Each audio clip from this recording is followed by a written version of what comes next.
Hi Aries, it's Rhiannon, and we are going to start our forecast for the last little over a week of March. So this reading is going to take us from March 23rd through the end of March on the 31st, okay? So I'm going to be doing a little bit differently. I'm going to be including Lenormand. So what I want to do is, for Aries, I'm going to do sorry, I broke a nail too, so broke really short. But, and also, excuse me, I had a Pisces nail done last time, and now that it's Aries season, I do have my Aries ram here, so Aries represent, I'm an Aries rising, so next time I'll go do just Aries, but yeah, so don't mind my little fishy here for the last of Pisces season. But anyway, so this reading is going to include a small message for love, a small message for career, a small message for spiritual, and then we'll also just do like some general oracle and tarot for just like all of Aries, sun, moon, and rising signs, okay? So, I'm not going to get quite all into like how Lenormand works, but basically, you know, it's very different than, your standard tarot, or it's not a tarot, it's not an oracle, it's a different type of system. So I'm going to choose a middle card that represents love, okay? So let me grab the card that represents love. So, just 1 minute, love.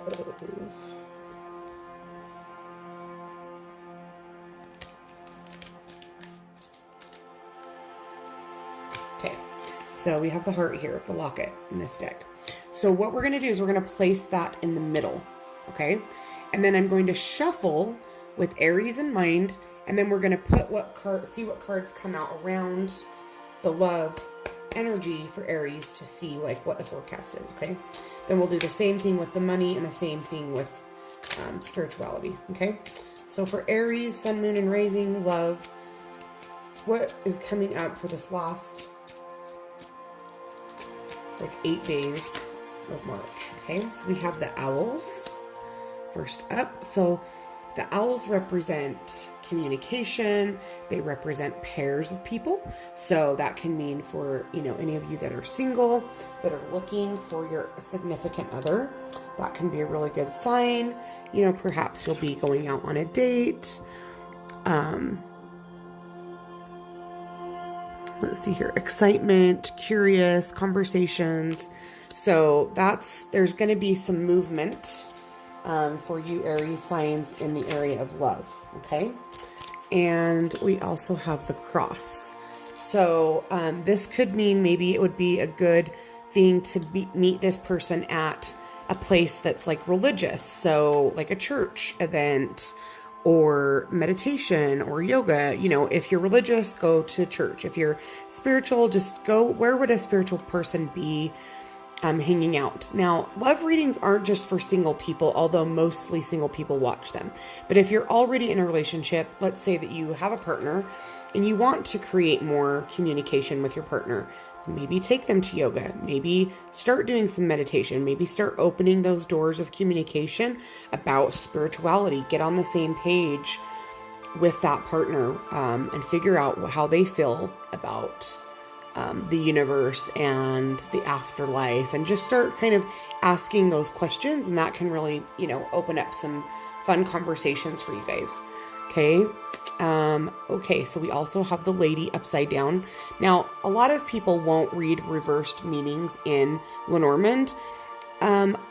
Most of the time I don't, but since I'm a tarot and oracle reader, it's hard for me to not. So this can mean a lot of things. This can mean if you're the woman in the relationship, something's out of balance for you. Usually when I have a lady come in a reading like this, it can mean there could be somebody else.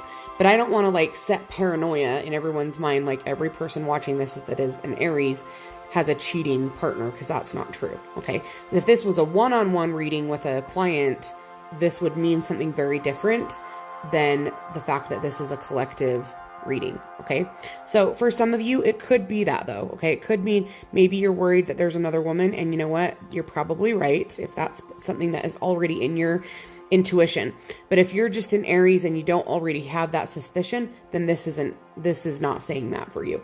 This is more saying, you know, as a woman, make sure you're putting yourself into balance, you know, make sure you're not blocking your femininity. So maybe you haven't been getting ready. Maybe you've been kind of, you know, we all fall into those habits of our sweats and our comfies and putting our hair up in a, you know, lazy, sloppy ponytail. So maybe just kind of pick yourself up a little bit this week, Aries women. You know, throw on some makeup. It doesn't have to be anything extravagant. Maybe just some mascara, and just make yourself feel like a woman so that you can attract that man. And also for Aries, in the area of love, something's been kind of eating at you, because we have the mice here. Now the mice represents something that you might, and we have it next to the lady here. So again, maybe some of you have been having something kind of eating and nagging away at you, and that involves this other woman. So maybe you know somebody that you're interested in is already dating somebody, and that's eating at you. Well, you need to let that go, because if you don't, that's holding you back from your next relationship and meeting that next person.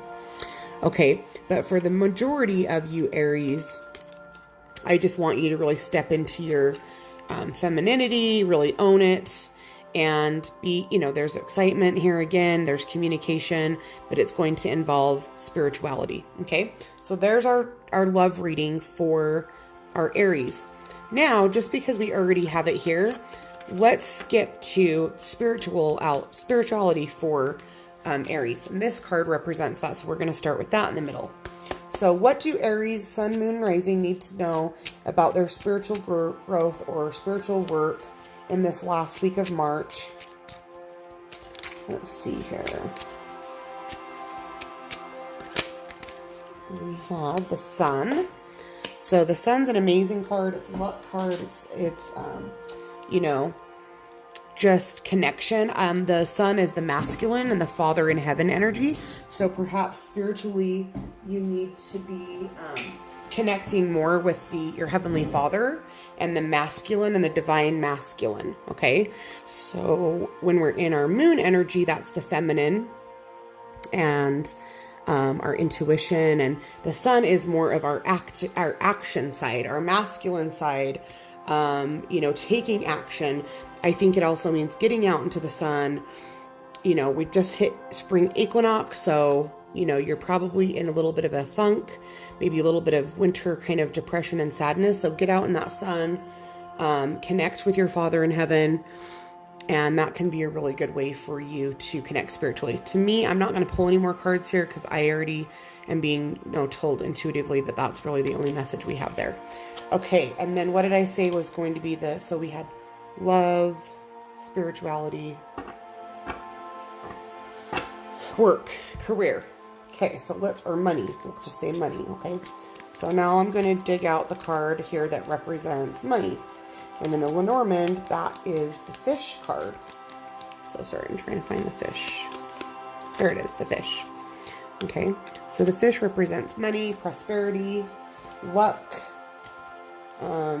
all those good things. Okay, so let's see what Aries, Sun, Moon, and Rising have in store for them for the last days of March regarding their money situation, their luck, their abundance. Okay, and we have the Anchor.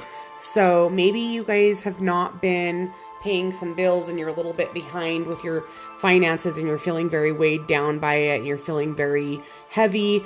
You know, I would go back to that spiritual card and trust your Father in heaven, maybe say some prayers and ask for some help to get unstuck from this money, get out of this debt, or quit worrying. And, you know, you guys, I've been in that situation. This was the first year I didn't owe the IRS. I finally got all my IRS tax stuff handled, and I actually got a refund, and I can tell you guys, it lifted 1,000,000 pounds off my shoulder. And, but I'm not judging, because I've been there. Okay. So for you guys, it's letting you know it's time to get your finances in order. Use these last 2 weeks of March. Maybe you need to file your taxes. We're approaching that April 15th tax date. Don't wait till the end. Give yourself time to figure it out. Okay. So there we have the money cards for Aries for the last 2 weeks of March. Now let's just kind of get into general for all Aries signs. I've got, this is a fun deck. It's called the Oracle Tarot. So it's both kind of an Oracle deck and a tarot, which is kind of fun, but I'm going to just see what we have general coming up for all Aries, Sun, Moon, and Rising. So we have the Seven of Cups, and it was upside down. And so upside down, so it's the card of a decadence and indulgence. So Aries, you guys have maybe been overindulging. Maybe you've been eating out too much and drinking too much and partying too much and spending too much. And the money card just told us that you have been, because your money is not great. So you kind of need to quit, get it in check, maybe stay home, make sure you're, and this is applicable to me too, because again, I'm an Aries rising. Stay home, try not to spend money, and quit overindulging. Okay. Let's see what else we have for you, Aries. It's time to buckle up. You've got a big summer and spring coming up, and you're going to want to do a lot of things, Aries. And if you're not going to start saving your money right now, it's going to affect your summer. Okay. So we also have the Seven of Swords upside down.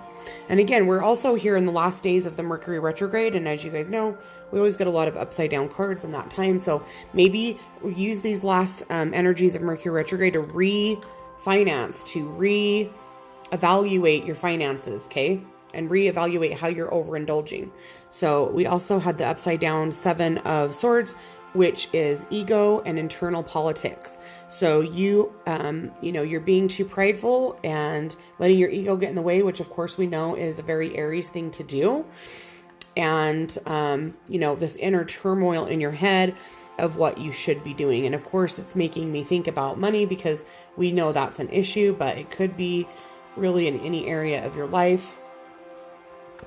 And we also have upside down Two of Swords, which should be a card of balance and restored resolution. That's what you can have, Aries, if you're willing to do the work. Again, using these last energies of Mercury retrograde to your benefit, the things we're supposed to do in Mercury retrograde, which is rethink, replan, reevaluate, refinance, redo those things. Okay. And if you are willing to do that, you're going to have restored balance and resolution. Again, So I think it ends on the 28th, you guys, but even after Mercury retrograde ends, then it goes station for that day, which means there's no movement. That can be a difficult day. I'm pretty sure it's the 28th, but you guys probably want to look that up, because that can always be a difficult energy. And then we are in what's called the post shadow of Mercury retrograde, and that can last up to like 14 days after. So, and I'm not saying this to scare you guys. I'm saying this because for you Aries, I want you guys to actually, again, use this energy to get you guys unstuck, to get all these, instead of worrying about your money, which is easy to do when you've overspent, overindulged, I want you to think about what you're going to do to get out and start taking action. Okay. So that's what I have for Aries for the last days of March. We are in Aries season. So happy Aries season. Again, here's my cute little ram. You're so cute. Don't be stubborn. Enjoy your season. Own it. Be the bosses that you guys are. And, leave me any comments below. Of course, like, share, comment, because it helps me so much. I love you guys, and we will talk real soon. Bye-bye.